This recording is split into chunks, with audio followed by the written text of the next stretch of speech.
இசை கூடுன்னு இந்த இசைய பத்தி பேசும்போது, அ தவிர்க்க முடியாத ஒரு ஆளுமை நாகூரியம் ஹனீஃபா. ம், ம். மாஷா அல்லாஹ். அவங்க வந்து இந்த சமூகத்தில ஏற்படுத்தின பாடல்கள் மூலமா ஏற்படுத்தின புரட்சி ரொம்ப பெரிய புரட்சி.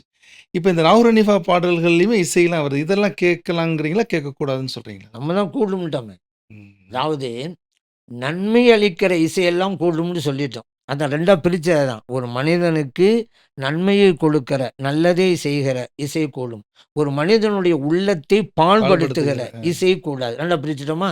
இப்ப ஈயம் ஹனீஃபாவுடைய பாட்டுக்கு வாங்க.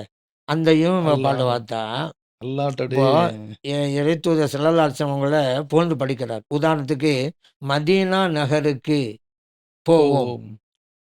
மதீனா நகருக்கு போவோமா? ஆமா. அந்த ஒரு பாட்ட கேட்கறதுக்கு முன்னால ஒருவருடைய மனநிலை, மனநிலையும் இந்த பாட்டை கேட்டதற்கு பிறகு எப்படி இருக்குது? அவரு அங்க ஆமா. மஹப்பத்து கூடுதா கூடும், இல்லையா? கூடும். அப்ப கண்டிப்பா நல்லது தானே கூடும். செய்யுது. அதே போல இந்த பாட்டுல இறைவனை பற்றிய அவனுடைய ஆற்றல் என்ன?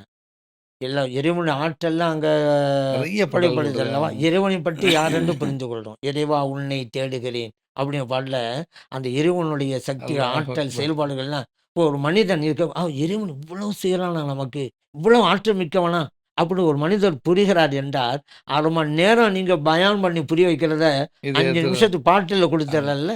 ஒரு நாள் மதியம் ஸல்லல்லாஹு அலைஹி வஸல்லம் வரலாறுகளை எல்லாம் அந்த பாடல்கள் மூலமா அந்த ஒரு நாள் மதீனா நகரதனிலாம் ரொம்ப ரீச் ஆன படம். அது அது அது கூட ஒரு கருத்து வேறுபாடு. அதெல்லாம் உண்மையான சஹீஹான ஹதீஸ்ல இருக்கா இல்லையாங்கிறது. அத ஓகே. விட்டுருவோம். ம், ம். இருக்கிற விஷயத்த வச்சு பேசுவோம். ம். இல்லாட்டி அதுதான் பலவீனமாச்சே, அத போய் பேசுங்கன்ட்டு ட்ராக்க மாத்தி விட்டுருவாங்க. பார்த்துட்டு. அதனால நம்ம அது வேண்டாம்.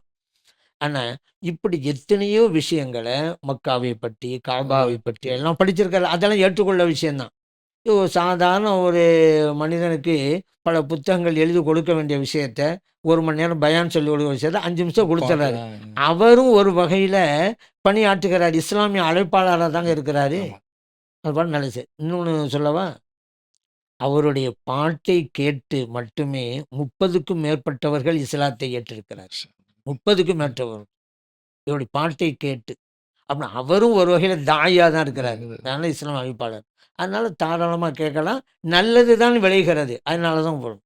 சரி இந்த ஈயோனிப்பா பாட்டே கூடாதுன்னு சொல்றாங்கல்ல சில பேரு.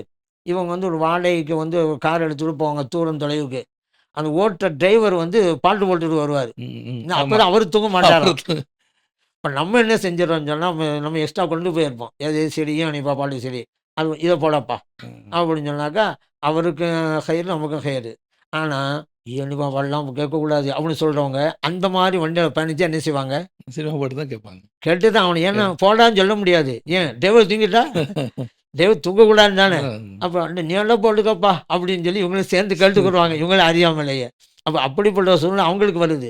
நம்ம ஈயோனிப்பா பாட்டு கேட்கலாம்னு சொன்னதுனால, அந்த பயணத்திலும் கூட நல்ல நல்ல இபாதத் பாட்டுகள், ஸல்லல்லாஹுடைய இஷ்க் சம்பந்தப்பட்ட பாட்டுகள், ஸல்லல்லாஹு அலைஹி வஸல்லம் அவர்கள் மீது கொண்டுள்ள மஹப்பத். மஹப்பத்து சம்பந்தப்பட்ட இஸ்லாமிய வரலாறுகள், அவுலியாக்களுடைய சிறப்புகள், இதெல்லாம் கேட்கிறோமே யாருக்கு கிடைக்கும் இதெல்லாம்?